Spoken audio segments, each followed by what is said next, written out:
Hi everyone, and thanks for joining me. Today I'm going to be introducing you to my new 6-in-1 mug press. This came from Heat Transfer Warehouse.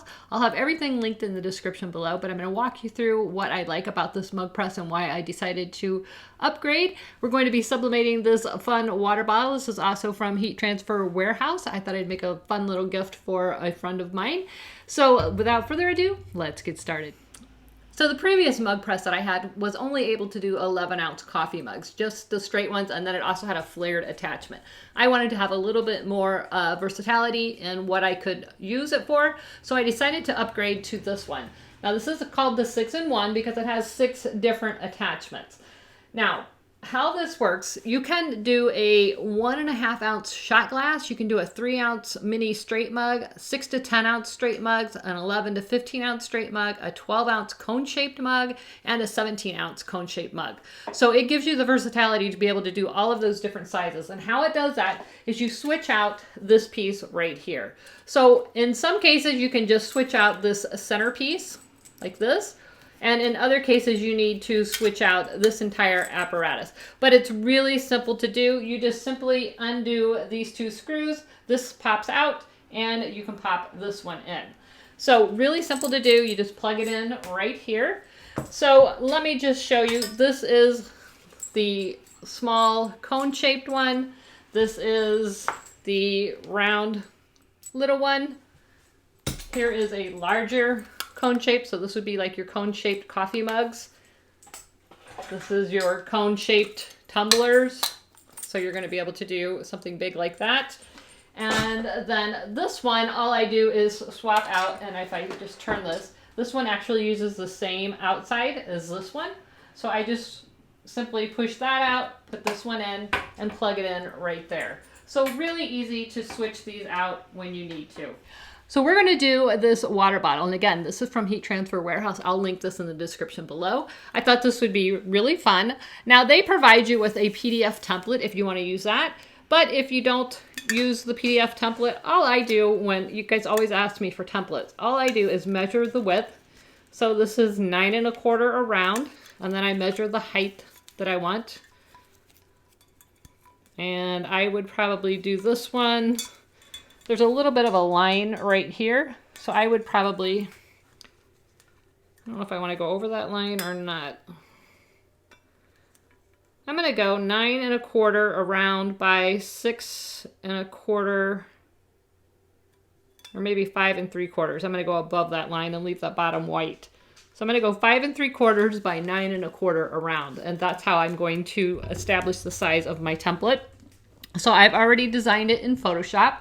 So I'm going to send that to the Sawgrass printer. This is the SG500. I did get the SG1000 recently, which is the same printer, wider format. So I'm really excited to do that. But for this project, the SG500 will work fine. It'll fit on an 8.5 by 11 piece of paper. So I have the TextPrint R sublimation paper in the printer already, and I'm just going to drag and drop my design into the Sawgrass Smart folder, and that's going to start up the print manager. Now again, always check if you drop it into that print manager and you're not seeing anything happen, check behind your screen, because a lot of times it opens up behind any open application that you have on your computer. So while we're waiting for that to print, we are going to go ahead and prepare this. I'm just going to spray it with a little bit of alcohol. This is just denatured alcohol. You can use rubbing alcohol, Windex, just anything you have, just to make sure that I can get all the lint, fingerprints, oils off my hands, anything that might interfere with my transfer. So you just want to wipe that off.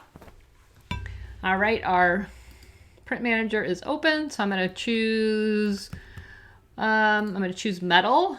And it's the TextPrint R, and looks like it's going to print just fine. So we're going to click print. So I have my print ready. I have the mug press preheating to 390 degrees for 50 seconds. So while that's preheating, I'm going to go ahead and cut this out without any border if possible. So I've cut my image down so that I have one edge that has a little bit of white on it and one edge that has a clean edge. What you want to do is make sure that when you're overlapping, that edge that has the little bit of border overlaps the edge that doesn't, and that will make sure that you have edge-to-edge printing. And I'm going to try to very carefully match this up and overlap. So there's my edges, and again, the white edge is overlapping the solid edge. Once I have that into place, I'm going to use some heat transfer tape and just tape this into place. As tight as I can, just making sure that it's getting edge to edge covering.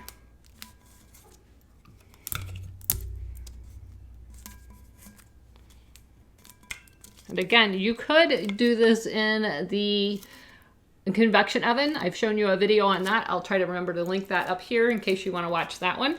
But if you have this mug press, this is going to work absolutely perfectly. So here's what it looks like. I've just got it taped up nice and snug against the mug, and I'm actually lining it up with that bottom line. If you want to go all the way down, you could absolutely do that.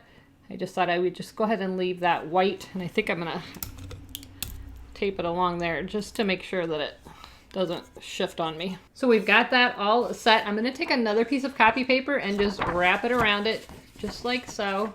And that's just going to make sure I don't get any bleed through on my mug press. So we're going to be pressing this for 50 seconds at 390 degrees. Now, we're probably going to do a couple different presses. We're gonna do 1, 2, and then we're gonna rotate it, 3, 4. So we're gonna do this in 4 presses, but you could put this in a convection oven with the shrink wrap sleeve. I'll link that video in the description above, but we're just going to use the mug press and it's going to work just fine. Okay, we've reached 390, so we're gonna stick it in. And again, I'm just using that extra paper just to ensure that I don't get any, whoops.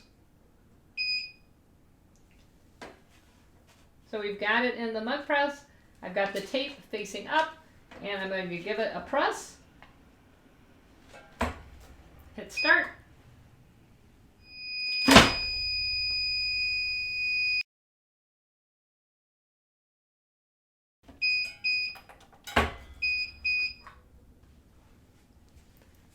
So the time was up. We moved it up just a little bit to get the bottom half of the mug, and we're going to press it for another 50 seconds, and then I'm going to rotate it. I did take the lid off of the mug, and that's just so that it can let some heat out. You don't have to take that off, but I prefer to just take it off when I'm pressing. So we've got about 18 seconds left. All right, release. I'm gonna rotate it. I'm going to repress. 50 seconds. When that's done, I'm going to rotate it or push it down just a little bit more. And one more time at 50 seconds.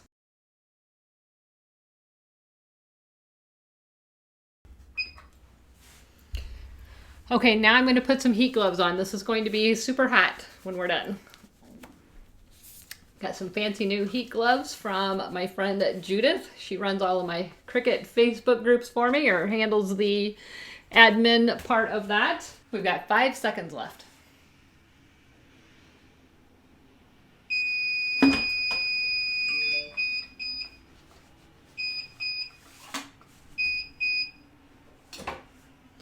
So let's see what we've got. Looks good. I can see the design coming through the paper. That's a good sign. All right, here we go. Looks good.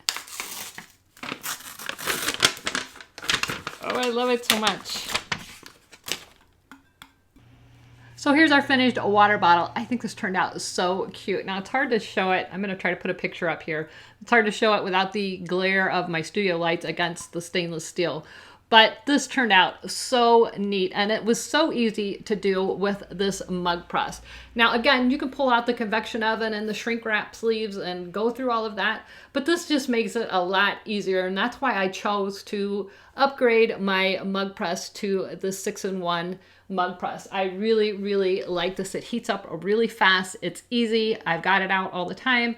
All I have to do is print, tape my image around it, and I'm good to go. One more thing before I go, if you're new to sublimation, you must use sublimation ink to create this project. I get that question after almost every mug, tumbler, or water bottle video that I do. You have to use sublimation ink in a printer. Now, you can convert some inkjet printers to sublimation. Once you've ran inkjet ink through them, it's really not recommended to try to bleed those lines and change it to sublimation.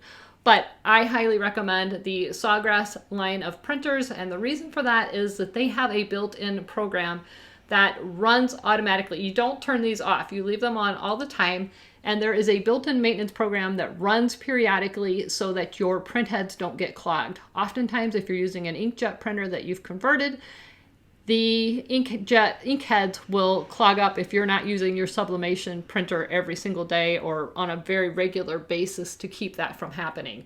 So that's what I like about the Sawgrass, is it keeps that maintenance program, it's always running, and it keeps that from happening so that you get a longer lasting life out of your printer. So I do recommend the Sawgrass. Again, this is the SG500. It can do up to legal size, which is 8.5 by 14. I think the actual printing size is 13. And then I have the SG1000, which can do 13 by 19. Big ones. So I'm really excited to do a video on the SG1000 soon. But for right now, the SG500, the 6-in-1 heat press, both available from Heat Transfer Warehouse, as well as this water bottle. Everything's linked in the description below the video. It is an affiliate link. If you use that link, I do get a small commission. For that, I am grateful. Thanks so much for watching, and until next time, never stop making. See ya. Bye-bye. If you enjoyed this video, please like, subscribe, click that bell so that you're notified every time there is a new video. See you guys. Bye-bye.